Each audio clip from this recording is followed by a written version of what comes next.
Hallelujah hallelujah, praise the Lord, praise the Lord, praise the Lord. Thank you father. पिता परमेश्वर, हम आपका धन्यवाद करते हैं आज के समय के लिए कि आप अपने प्रियजनों से बात करने के लिए जा रहे हैं। आइए पवित्र आत्मा हमारे होठों से होकर अपने लोगों से बात करिए। पिता, हर एक एक सुनने वालों को, हर एक एक जन को जो इस वीडियो को देख रहे हैं, जो इस वचनों को सुन रहे हैं, उनकी ज़िंदगी में बहुतायत से आशीष आने पाए, यीशु मसीह के नाम में, आमीन। सालों एवरीवन, मैं आशा करता हूं कि आप और आपका परिवार प्रभु यीशु मसीह में सुरक्षित होंगे। आज परमेश्वर अपने वचन से मुझसे और आपसे बात करना चाहता है और मैं धन्यवाद करता हूं कि काफ़ी दिनों के बाद परमेश्वर ने सही तरीके से आपके सामने आने के लिए और आप तक परमेश्वर के वचन को पहुंचाने के लिए मदद और सहायता किया। बीते समय किसी कारण वजह से हम व्यस्त होने के कारण आप तक लगातार वीडियो नहीं पहुंचा पाए, इसके लिए हमें बड़ा खेद है। लेकिन आइए मैं और आप परमेश्वर के वचनों को सुने। जिस विषय के ऊपर परमेश्वर मुझसे और आपसे बात करना चाहता है वो विषय है 10वां अंश के ऊपर। कई लोगों ने मुझसे कहा कि आप 10वां अंश के ऊपर वीडियो को बनाइए और मुझे दीजिए, और कई लोगों ने कहा 10वां अंश के ऊपर प्रचार को हमें भेजिए। मैंने उनसे कहा कि जब मैं फ्री होऊंगा तो मैं ज़रूर से ज़रूर इसके विषय के ऊपर मैं तैयारी करके आप तक उन वचनों को पहुंचाऊंगा। लंबी यात्रा के बाद, लंबे समय के बाद, थकावट होने के बाद भी परमेश्वर ने यह अनुग्रह दिया कि आप तक मैं उन सच्चाई को पहुंचाऊं। देखिए, 10वां अंश का प्रचार करने से या प्रचार सुनने से कोई आप ये मत समझिएगा कि कोई आपसे पैसे की डिमांड कर रहा है। बहुत साल पहले, मुझे आज भी याद है, मैं किसी एक सिख समुदाय के व्यक्ति के साथ, सरदार थे, उनके साथ मैं यात्रा में था और जहां हमें जाना था उनको भी वहीं जाना था।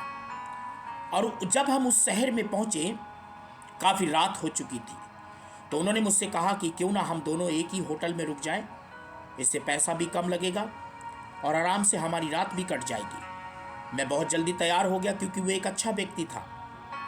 और जब हम उसके साथ होटल में गए तो मैंने क्या देखा, उन्होंने अपना सामान रखकर जल्दी से नहाया, नहाकर कपड़े पहने और उन्होंने कहा मैं थोड़ी देर में आता हूँ।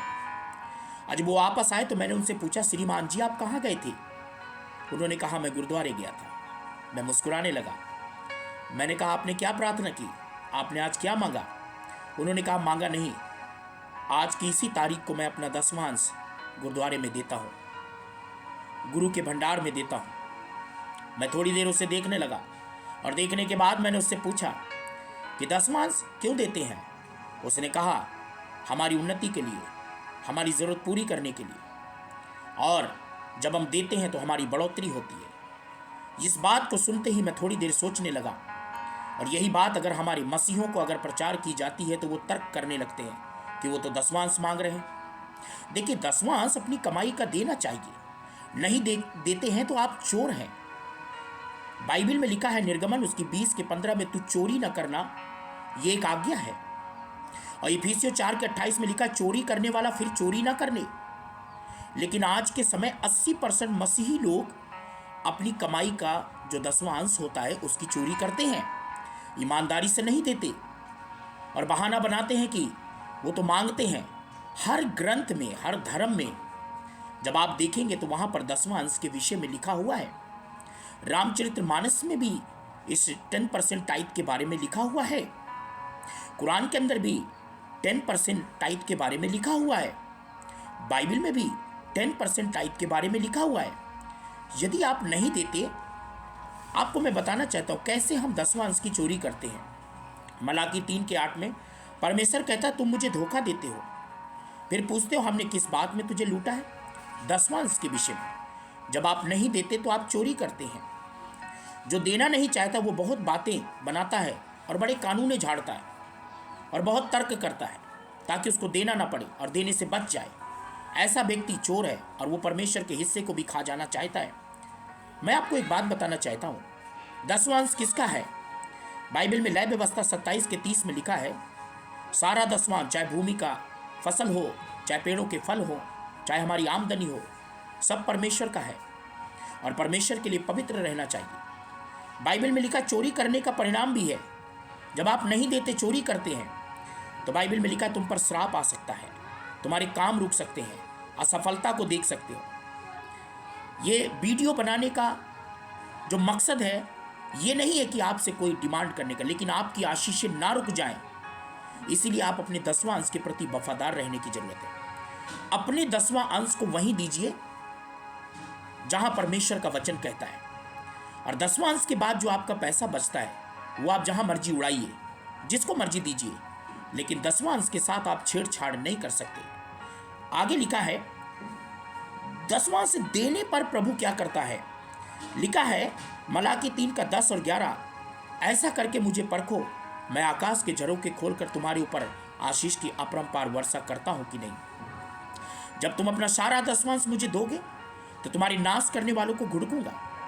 आज परमेश्वर हमें बढ़ोतरी देना चाहता है, हमें बढ़ाना चाहता है, लेकिन हम अपने आप को इतना हठीला कर लेते हैं, अपने आप को इतना कठोर कर लेते हैं, और हम परमेश्वर के जो भाग है उसको देते नहीं।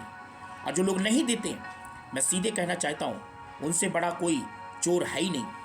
एक सच्चा मसीह परमेश्वर के भंडार में उस 10वां अंश को जो उसने कमाया है ईमानदारी के साथ देता है। इसीलिए बाइबल के अंदर लिखा है जो छोटे से छोटे में, थोड़े में थोड़ा विश्वास योग्य रहता है, परमेश्वर उसको बहुत देता है। लोग आज बहाने बनाते हैं, हमारे खर्चे बड़े हैं, हमारे पास बचता नहीं है, इसीलिए हम देते नहीं है। ना देने वाला कभी उन्नति नहीं कर सकता। इससे आप गलत अर्थ मत निकालें कि प्रॉफेट रॉबर्ट जेम्स मुझे 10वां अंश देने के बारे में कह रहे हैं। ये एक सच्चाई है। अपना 10वां अंश किसी पियक्कड़ के घर में, किसी नशा करने वाले, किसी चोर उचक्के के हाथ में न दीजिए। 10वां अंश परमेश्वर के भवन में दीजिए और परमेश्वर के राज्य के काम के लिए दीजिए, परमेश्वर के काम की बढ़ोतरी के लिए दीजिए। तब देखना आपकी जिंदगी में बहुतायत की आशीषें आएंगी। परमेश्वर इन वचनों के द्वारा आशीष दे। जय मसीह की।